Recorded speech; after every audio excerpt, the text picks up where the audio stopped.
ഒക്കെ പോയല്ലോ. ലക്ഷ്മിയെ ഓടി വായോ. കണ്ടില്ല ഇത് നീയ് പാകം തെറ്റി. നീ ഇതൊന്നിനും കൊള്ളില്ല. എടുത്ത് കളാ വടക്കേ കുപ്പയില ചെയ്യണം. അടുക്കളയിൽ ചായ തിളച്ചു തൂങ്ങിയപ്പോ ഒന്ന് ഓടിപ്പോയതാ ഞാൻ. അതുവരെ ഇവിടെ തന്നെ ഉണ്ടായിരുന്നു. ചെഞ്ചില്ലാതെ കഷായത്തൊക്കെ വലുതാണ് ചായന്റെ വെള്ളം. പോകുമ്പോ ഞാൻ ആ ചെക്കനോട് പ്രത്യേകം പറഞ്ഞിച്ചു പോയതാ ഇതിലേക്ക് ഒരു കണ്ണ് വേണേന്ന്. ആരടാ? കുഞ്ഞീഷടാ. നല്ല ആളെയാ നീ ഏൽപ്പിച്ചിട്ട് പോയേ. എവിടെയാ വിദ്യാസുരൻ? ഞാനിവിടെ ഉണ്ടച്ചാ. കണ്ണിന്റെ മുമ്പിൽ കിടന്ന് ഈ കഷായം തിളച്ചു തോകുമ്പോ ആ തീയെങ്കിലും ഒന്ന് കെടുത്തിക്കൂടായിരുന്നോ? കാർക്കോടക. അച്ഛനല്ലേ പറഞ്ഞത് ഗുളിക മാത്രം കിട്ടിയാ മതി, കഷായവും കുഴമ്പും ലേഹ്യവും ഒന്നും ഈ കാർക്കോടകന്റെ ഉത്തരവാദിത്തപ്പെട്ടതല്ലെന്ന്. അത് നിനക്ക് വിവരമല്ലാഞ്ഞിട്ട് പറഞ്ഞല്ലേ കുഞ്ഞീഷ? എന്നെ ഏൽപ്പിച്ച ജോലി അത് ഭംഗിയായിട്ട് ചെയ്യുക എന്നുള്ളതാണ് എന്റെ ലക്ഷ്യം. അതെ, അതുകൊണ്ടാണല്ലോ അത് ഭംഗിയായിട്ട് ചെയ്തുകൊണ്ടിരിക്കുന്നേ. ചതുരാകൃതിയിലാണോ ഗുളിക ഉരുട്ടുക? പിന്നെ എങ്ങനെ ഉരുട്ടുക? ഇത് കണ്ടോ ലക്ഷ്മിയെ, ഇതെങ്ങനെയാ മനുഷ്യന്മാർക്ക് കൊടുക്കും? ഓ, എന്റെ പ്രഥമ സന്തതിക്ക് ഇങ്ങനെ ഒരു ജന്മമാണല്ലോ ദൈവമേ നീ കൊടുത്തത്.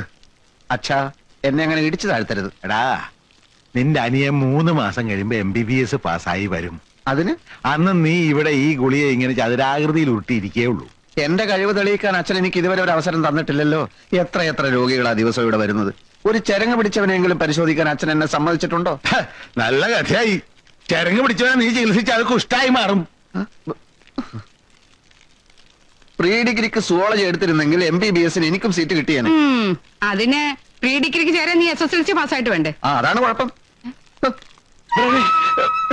ചതിക്കല്ലേ തമ്പ്രാനെ, കുടുംബം പുലർത്തേണ്ട പണിസാധനങ്ങളാ. അതിങ്ങി താ തമ്പ്രാനെ. നീ ഇപ്പൊ അങ്ങനെ കുടുംബം പുലർത്തണ്ട. എന്റെ കാശും പലിശയും തിരിച്ചു തരാതെ ഞാനിത് തരില്ല. മാസം 6 ആയില്ലേ, നീ പറ്റിക്കുക. നിന്റെ അച്ഛൻ കുഞ്ഞിക്കണാരാൻ വിചാരിച്ചാലും എന്നെ പറ്റിക്കാനാവില്ല. പണിയില്ലാഞ്ഞിട്ടല്ലേ തമ്പ്രാനെ പൈസ? പണിയില്ലാത്തവരെന്തിനാ പണിയായുധം? ഇത് ഇരുമ്പാ, വെറുതെ വെച്ചാ തുരുമ്പെടുക്കും. നീ എവിടെയെങ്കിലും പോയിട്ട് എന്റെ കാശി കൊണ്ടുപോവാ. അപ്പൊ ഞാനിത് ഭദ്രായിട്ടൊക്കെ തിരിച്ചു. വിഷു കഴിഞ്ഞിട്ട് തന്നോളാം തമ്പ്രാനെ. നിന്റെ വക്കാലത്തൊന്നും വേണ്ട. എന്റെ പരക്ഷകളൊക്കെ 100 ഉറുപ്പിക ഒരു രേഖയില്ലാതെ നിനക്ക് എന്നെ വേണം ചവിട്ടാൻ. വിഷു കഴിഞ്ഞിട്ട് തരും പോലും. എന്തൊരു സത്യസന്ധത. പിറകെ നടന്ന് ശല്യം ഉണ്ടാക്കാതെ പൊയ്ക്കോ നിങ്ങള്. ഇതില്ലാണ്ട് കുടി പോയിട്ട് എന്താ തമ്പ്ര? എന്നാ പോവണ്ട. ഈ നട്ടപ്പോലെ വെയിലത്ത് ഇവിടെ തന്നെ ഇരുന്നോ.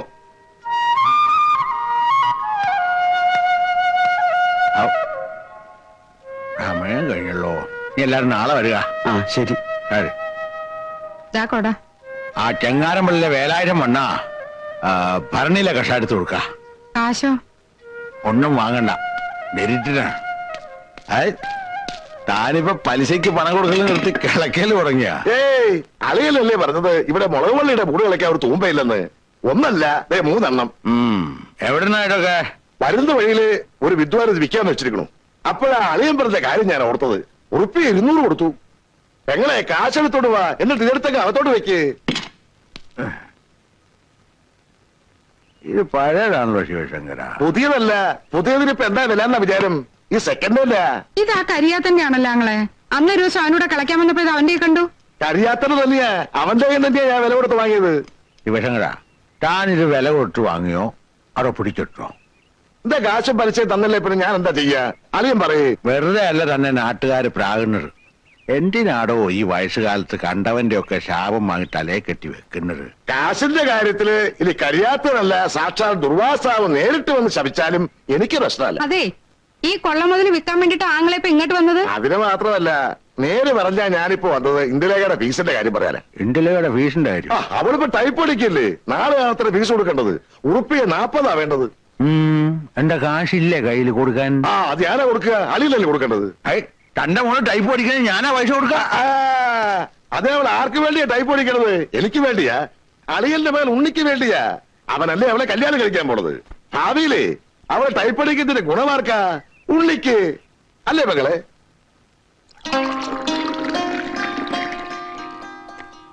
താൻ പറയണതൊക്കെ എനിക്ക് മനസ്സിലാകുന്നുണ്ട്. തന്റെ മോള് എന്റെ മോൻ ഉണ്ണിയും തമ്മിലുള്ള വിവാഹം നടന്നു കാണാൻ തന്നെ പോലെ തന്നെ ധൃതിയുണ്ടിരിക്കും. പക്ഷെ മൂത്തവനായ കുഞ്ഞീഷിനെ നിർത്തിയിട്ട് എങ്ങനെയാ? നാട്ടുമര്യാദക്കെതിരല്ലേ ശിവശങ്കര? നാട്ടുകാരോട് പോയി പണി നോക്കാൻ പറയാ. നമ്മുടെ കാര്യം തീരുമാനിക്കേണ്ടത് നമ്മളല്ലേ. അതിപ്പോ അത്ര നിർബന്ധാന്ന് വെച്ചാ കുഞ്ഞീഷിനോട് ഒരു പെണ്ണ് കണ്ടു കളയാം. 2 കൂടെ ഒരുമിച്ചങ്ങ് നടത്താം. എന്താ? ഏതായാലും 2-3 മാസം കഴിഞ്ഞ് അവനിങ്ങ് പോരല്ലേ. ഉണ്ണിയുടെ അച്ഛൻ പറയണത് പഠിപ്പ് കഴിഞ്ഞു വന്നാലും അവൻ ഇവിടെ തന്നെ ഒരു ക്ലിനിക്ക് തുടങ്ങാലോ എന്നാ. ഒരു ഇരിപ്പുറപ്പിച്ചിട്ട് പോരെ കല്യാണക്കാരിയൊക്കെ ചിന്തിക്കുന്നത്. പോരാ, ചിന്തിക്കാനുള്ളത് അപ്പ ചിന്തിക്കണം. പട്ടണത്തിൽ പഠിക്കണ ചെറുക്കനാ, എപ്പോഴാ മനസ്സ് മാറുകയെന്നറിയില്ല. മാത്രമല്ല, പഠിപ്പും പദവിയുള്ള പയ്യന്മാരെ വലവീശി പിടിക്കാൻ ആളുണ്ടാവും പട്ടണത്തില്. പിന്നെ അളിയന്റെ നേർപ്പങ്ങള് എന്റെ ഭാര്യ മരിക്കാൻ നേരത്ത് പറഞ്ഞത് ഇന്ദുമോളെ ഇങ്ങോട്ടേ കെട്ടിച്ചു കൊടുക്കാവുന്നല്ലേ? അല്ല, അതിനിപ്പോ ഇവിടെ ആർക്കും എതിർപ്പൊന്നും ഇല്ലാലോ. തന്നെയല്ല, അവർ രണ്ടുപേരും മനസ്സുകൊണ്ട് അടുപ്പാണ് ഇനും. ആ നിർബന്ധാച്ചാ ഒന്നിത്തളം വരെ വന്നുപോയാൽ ഞാൻ ഉണ്ണിക്ക് കത്തെഴുതാം. ഉറുപ്പടി നോക്കി കൃത്യമായിട്ട് കൊടുക്കുക. ആ മരുന്നൊക്കെ കഴിക്കണം കേട്ടോ. ഓ കുറുന്തോട്ടിക്കൊക്കെ എന്താ ക്ഷാമം. എന്നാലും ഞാൻ ഒപ്പിച്ചു, കാരക്കുന്ന് കേറി പറഞ്ഞിട്ടാണെങ്കിലും. എവിടെ നോക്കട്ടെ. ദാ, ഐ, ഇത് കുറുന്തോട്ടിയാ? കൊണ്ട് കലടോ ചൊറിഞ്ഞ് ഭ്രാന്ത് പിടിക്കണ്ടാക്കി നായിക്കൊറണയാ. ഒരു കുറുന്തോട്ടി കണ്ടാ മനസ്സിലാകത്ത നിന്നൊക്കെ എന്തിന് കൊള്ളാടാ കുതിര കണാരാ. കുറുന്തോട്ടി കണ്ടാ മനസ്സിലാവാഞ്ഞിട്ടല്ല, ഞാൻ ആദ്യം പറഞ്ഞില്ലേ കുറുന്തോട്ടി കിട്ടാനില്ല, ക്ഷാമാണെന്ന്. എടാ നിന്നെയൊക്കെ സൃഷ്ടിച്ച് എന്നെ വേണം ചവിട്ടാൻ. പോടാ എന്റെ മുമ്പിന്ന്. എന്നാ ഇതിനെ കൊണ്ടുപോ. പോടാറങ്ങി.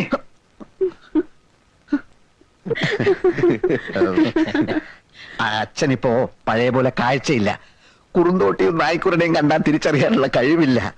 മാത്രമല്ല, ചികിത്സാ രംഗത്ത് ഞാൻ അച്ഛനെ മറികടക്കുമെന്നുള്ളൊരു ഭയമുണ്ടേ.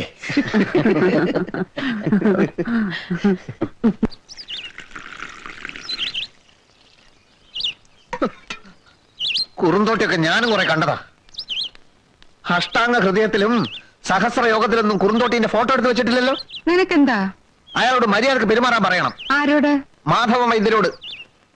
സമയവും സന്ദർഭവും നോക്കാതെയുള്ള ചീത്ത പറച്ചിലുണ്ടല്ലോ, അത് അവസാനിപ്പിച്ചില്ലെങ്കിൽ എന്റെ സ്വഭാവം മാറും. ഭാര്യയല്ലേ, ഒന്ന് ഉപദേശിച്ചോളൂ നന്നായിട്ട്.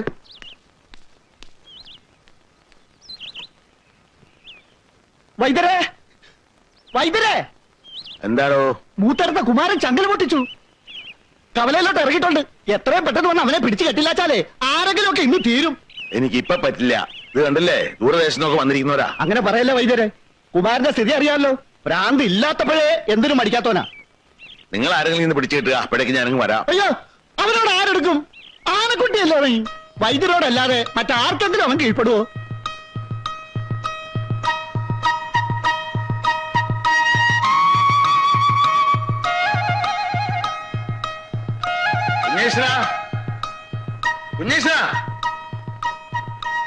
നിന്നെ അച്ഛൻ വിളിക്കുന്ന കേട്ടില്ലേ കുഞ്ഞീഷ? എന്തിനാ?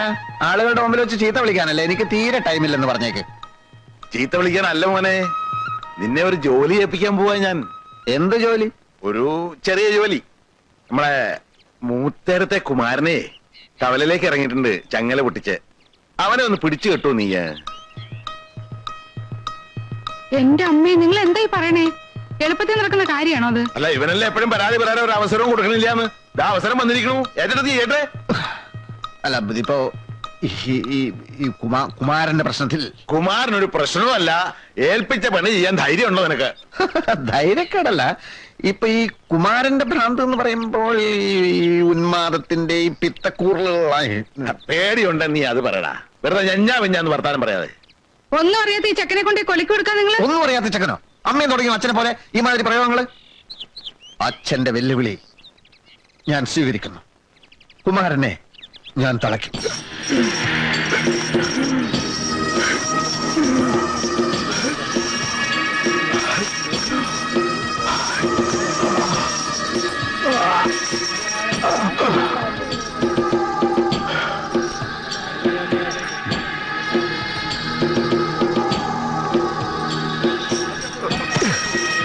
പാവങ്ങൾക്ക് കൊടുക്കാതെ പഴം വയ്ക്കാൻ നടക്കണം. പിടിച്ചോ. ഇറക്കാം. ഇവിടെ കിട്ടല്ലേ? ഇവിടെ എന്നാ പോയിക്കോളാം മക്കളെ.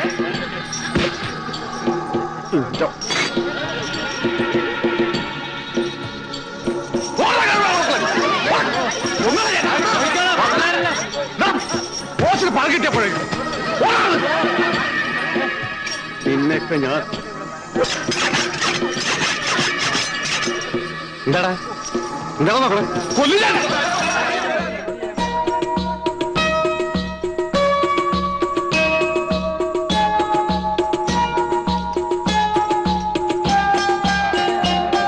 കഷ്ണം കഷ്ണമായി കഴിഞ്ഞാൽ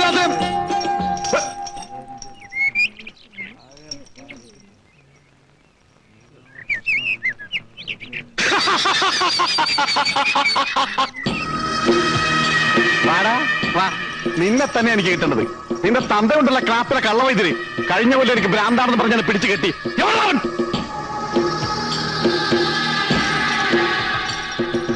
ഉണ്ണീഷ, നോക്കി നിൽക്കാൻ സമയമല്ല, ചെല്ല്. മൂത്തിരിക്കുകയാണ്, ചെല്ല്. വൈകുന്നേരെ ചെന്ന് പോയി ചെല്ല്, പോയി ചെല്ല്. കുട്ടി ചെല്ലുന്നേ. വാടാ.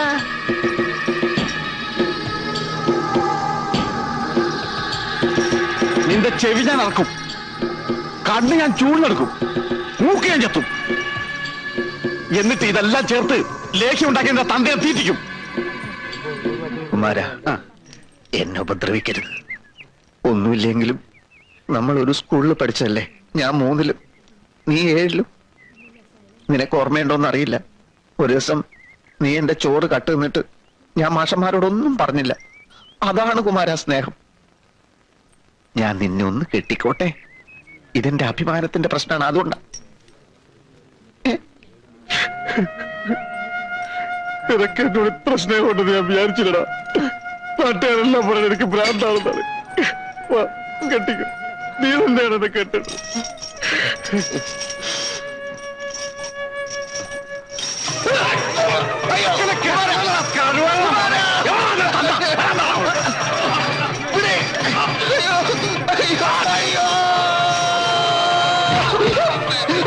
ചോറ് കെട്ടത് മാഷോട് പറഞ്ഞിട്ടില്ല അല്ലേ?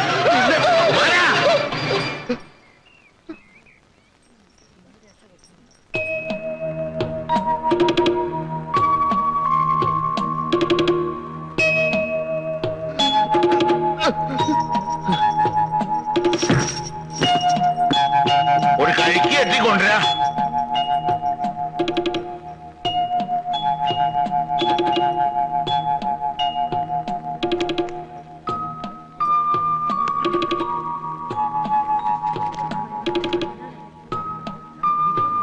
കുടിക്ക കുടിക്ക.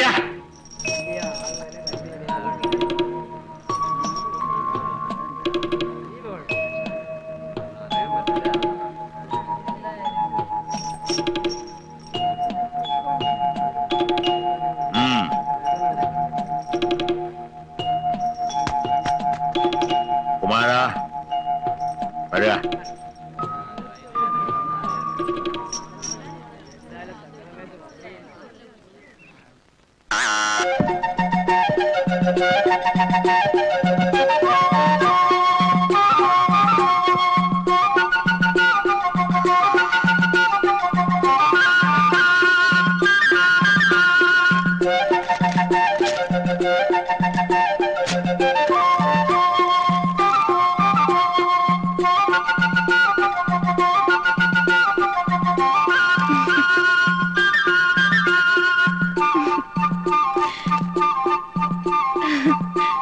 ഇന്ദു,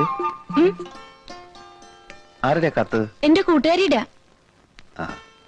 നീ എന്ന് മുതലാ ടൈപ്പിന് പോകാൻ തുടങ്ങിയത്? കൊറേ ആയല്ലോ. ആഹാ, എന്നിട്ടെന്താ എന്നോട് പറയായിരുന്നത്? നീ പോകുന്ന സമയത്ത് അവിടെ ആൺകുട്ടികളൊക്കെ വരുന്നുണ്ടോ ടൈപ്പിന്? ഉണ്ടല്ലോ. ആരൊക്കെ? ഒരു പ്രദീപൻ, പിന്നൊരു ബാലകൃഷ്ണൻ. ബാലകൃഷ്ണൻ, ആ അധികാരിന്റെ മോനോ? അത് വേണ്ട. ഏത്? അവൻ ആള് ശരിയല്ല. അവൻ പോകുന്ന സമയത്ത് നീ പോണ്ട. എന്താ കുഴപ്പം? ഇങ്ങോട്ട് ചോദ്യമൊന്നും ചോദിക്കണ്ട. ഇതെന്താ തലയിൽ എണ്ണയൊന്നും തേക്കാറില്ല നീ? ഷാമ്പു ഇട്ടതാ. ആര് പറഞ്ഞു ഷാമ്പു ഇടാൻ? അതൊക്കെ തലയ്ക്ക് കേടാ. വീട്ടിൽ നീലി ഭൃങ്ങാതിരിപ്പുണ്ട്, വന്നെടുത്തോളൂ. 64 പച്ചമരുന്നുകൾ ചേർത്ത് ഞാൻ തന്നെ കാച്ചിയതാണ്. വല്യേട്ടന് എണ്ണ കാച്ചാനൊക്കെ അറിയോ? അതറിയാതെ ഇപ്പൊ ലേഹ്യം ഉണ്ടാക്കുന്നതും കഷായം കൊടുക്കുന്നതും ഒക്കെ ഞാൻ തന്നെയാ. രോഗികളെയും പരിശോധിക്കാൻ തുടങ്ങി. വല്യേട്ടനോ? ഉവ്വ്, വലിയേട്ടൻ തന്നെ. ഭ്രാന്തകുമാരനെ തളക്കാൻ അച്ഛൻ എന്നെയല്ലേ വിട്ടത്? ഓ, എന്നിട്ട്? എന്നിട്ടെന്താ, ഞാൻ ചില പൊടിക്കൈകൾ പ്രയോഗിച്ചു. ആ ഭീമസേനെ പുല്ലുപോലെ ഞാൻ കീഴടക്കി. എന്തിനാ പറയുന്നത്? വല്യേട്ടനെ എടുത്തു പൊക്കി വട്ടം കറക്കി എറിഞ്ഞില്ലേ കുമാരൻ? എന്നിട്ടൊടുവിൽ അമ്മാവൻ വന്നിട്ടല്ലേ അവനെ തളച്ചത്. ഇതാര് പറഞ്ഞു? നാട്ടിലൊക്കെ പാട്ടാ, ആളുകളൊക്കെ പറഞ്ഞു ചിരിക്കുക.